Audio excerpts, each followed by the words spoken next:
Hello everyone, Happy New Year! AmyR here with Prairie Paper and Ink, and for my cards today, I thought I would revisit my absolute favorite stamp set, Simon Says Stamps Beautiful Flowers stamp set that I have done 9 other videos on. I have a playlist for this set that I will link to at the end of the video. So anywho, I thought today I would do some slimline cards. So I'm cutting down white cardstock to 9 1/4 by 8 inches. And then I'm also cutting down some black cardstock to be from used for my card fronts. And these I cut down to roughly like 3 1/2 by 8 3/4. Basically just 1/2 inch smaller on each side for the card fronts. And then to make the slimline cards, I'm just scoring these along the long side at 4 inches. So these will make 4 inch by 9 1/4 inch cards. And the idea with slimline cards is that these will fit in a standard business envelope. I'd rarely make cards that are not A2 sized. It's just force of habit for me.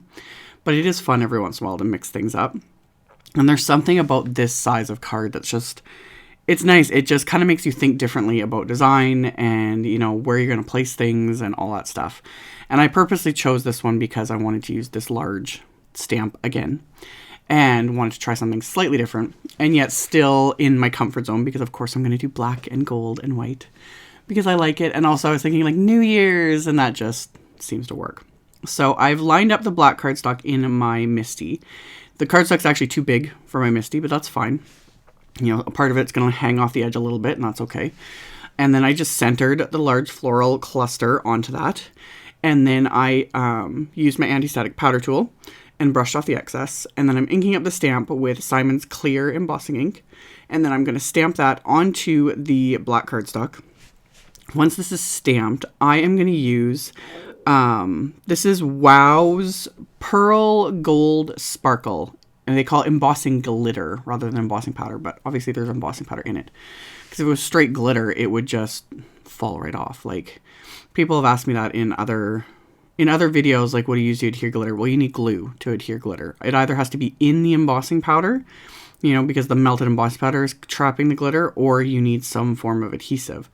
And a sticky ink like clear embossing ink, it only stays sticky for a while. Once it's dry, it's not sticky anymore. So anything with just straight glitter and no adhesive will not adhere to it.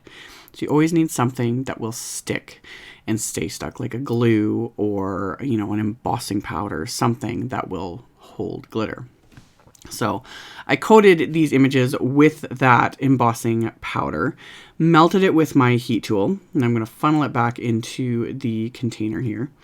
And then while I have my MISTI out, I'm going to stamp the insides of these cards. And same thing, the card bases are way too big for my MISTI, but that's fine. I just kind of take that into account of where I'm going to line up the stamp again to stamp on the inside. So I just kind of butt it up a little bit. And then I'm going to ink up the stamp with my still all-time favorite. That was also part of it. It was like, oh, looking back on 2019, although this has been a favorite stamp set of mine for longer than just the year, but I'm using a lot of my favorites for this. So Delicata Golden Glitz ink is definitely a favorite of mine. I have used it in a ton of videos. I always recommend to get the re-inker with the ink pad with any of the Delicata inks because they are metallic pigment ink. It just, you use it up a lot quicker. You need to re-ink it way more than any other type of ink pad. So I try to remember to link, and I did with this one, in the supplies. I linked the ink pad and the ink refill because I really recommend it.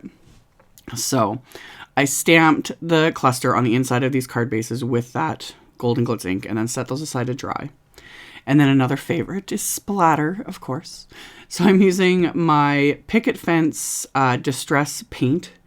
If you're not familiar with Distress Paints, just an FYI, they are permanent. So you always want to make sure you clean out your brush, your tools, whatever you're using with the Distress Paint, because once it's dry, it is permanent. I really like this Picket Fence Distress Paint though. I don't really thin it down much at all. I just get the brush wet, but I don't really have to thin it down. I find it's just a nice kind of liquidy consistency for splatter. And that's all I did, is I just shake it up really well, squeeze a little bit onto an acrylic block, and then just flick it onto my project with a one of my little paint brushes. And then as soon as I'm done, I wipe off my acrylic block, I wash out my brush, and it's good to go. So I've set those aside to dry. And then I pulled out the Big Thanks wafer die, and I die cut the word from some gold glitter cardstock, and I die cut the outline from white cardstock. And then I'm just going to adhere these together with some craft tacky adhesive. So once I've got my adhesive on the back of these, I just kind of rub off a little bit of the excess. I tend to sometimes be way too generous with the adhesive when it comes to die cut, so I just remove a little bit of the excess. And then I'm going to layer these together. And then of course I've also got the Big Thanks words stamp set that coordinates with this.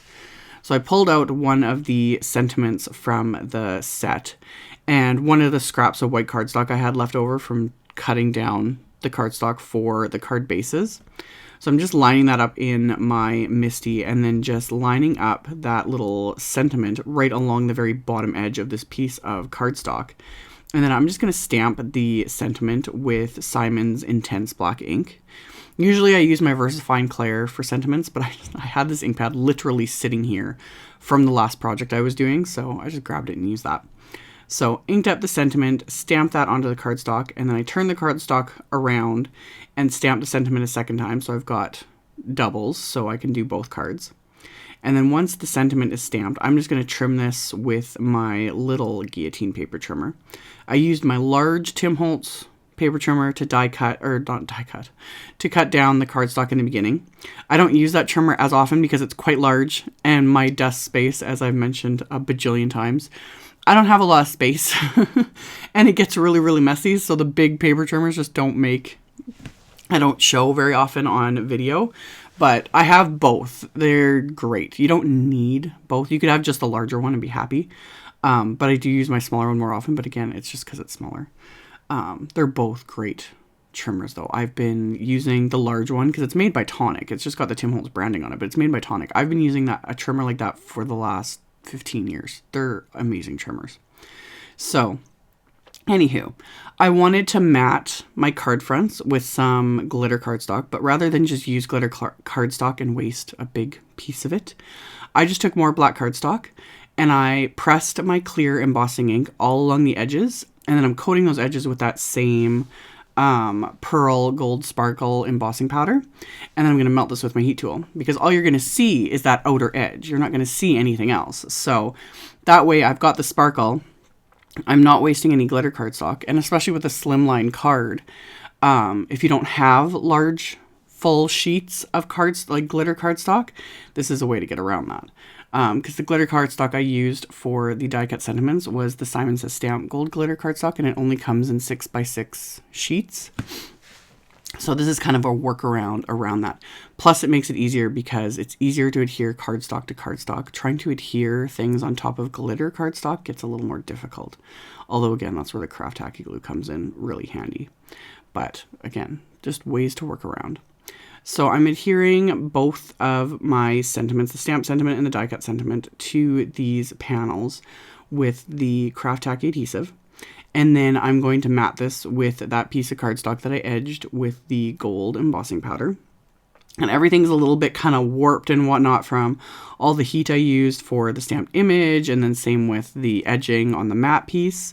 But I just apply a generous amount of adhesive, and then I end up actually sticking these underneath like my die cutting platform from my Platinum 6 and a few other heavy things, just to keep everything pressed down and flat while they dry, and then they're good to go. So adhere that into place. I do this twice for both card fronts, and then I'm going to adhere these to the card bases. So same thing, just some craft tacky glue, adhere this to my card base, and like I always say, you could leave it here, but I'm going to add some bling. Another absolute favorite of mine is the Studio Caudia Gold Sparkle Crystals. They're basically clear crystals with gold glitter in them, so of course they are a favorite of mine. I have a thing for gold. I don't know. I don't do silver very often for whatever reason.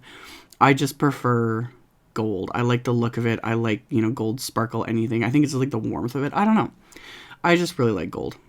So really gold embellishment, anything I'm a fan of. But yeah, the golden sparkle crystals, I have used them so often. I actually need to order more because my little container is getting quite low.